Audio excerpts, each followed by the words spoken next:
అన్ని రాష్ట్రాల కంటే ముందు పోయే పరిస్థితికి వచ్చింది. ఇది ఒక ఉదాహరణ మాత్రం. ఇంకో పక్క దిశ మీరు ఒకసారి చూస్తే ఎన్ఆర్ఐస్. ఎందుకు ఈ సభలో ఈ మాటలు చెప్తున్నానంటే, ఈరోజు పవన్ కళ్యాణ్ గారు మాట్లాడినప్పుడు ఒక విషయం చాలా స్పష్టంగా చెప్పాడు. నేను వివేకానంద స్ఫూర్తిని కూడా మీకు చెప్పాను. ఈరోజు ఇక్కడుండే హౌస్లో మెంబర్స్ అందరం కలిసి సమిష్టిగా పనిచేస్తే ఈ రాష్ట్రాన్ని నెంబర్ 1 రాష్ట్రంగా తయారు చేయడం కష్టం కాదనే విషయానికి నేను ఈ విషయాలు మీ దృష్టికి తీసుకొస్తున్నాను. ఈరోజు మీరు చూస్తే అధ్యక్ష 25 ఏళ్ళు 30 ఏళ్ళకు మనకు ఆ రోజు ప్రభుత్వం ఐటీకి ప్రాధాన్యత ఇచ్చాం. అదే మరిగా భారతదేశం మొత్తం ఇండియన్స్ అంతా ఐటీ బాగా నేర్చుకునే పరిస్థితికి వచ్చారు.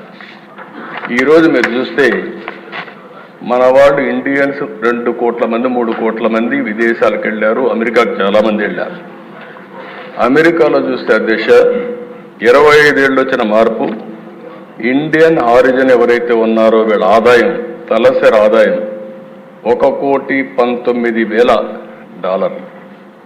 మన తర్వాత ఎవరైనా చూస్తే అధ్యక్ష తైవానీస్, వాళ్ళ ఆదాయం $95,700. వాళ్ళ తర్వాత చైనీస్, వాళ్ళ ఆదాయం $81,000.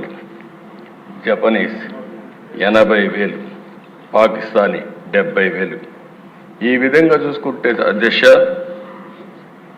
అమెరికాలో ఉండే నేటివ్ అమెరికన్స్ 65,900. అంటే అధ్యక్ష ఈరోజు ఈ ప్రభుత్వం అవలంబించిన విధానాలు 5 సంవత్సరాలుగా మీరు చూస్తే పాత ప్రభుత్వం ఇంగ్లీష్ నేర్పిస్తామన్నారు. ఇంగ్లీష్ నేర్పిస్తే ఏదో అయిపోతుందని మాటలు చెప్పారు.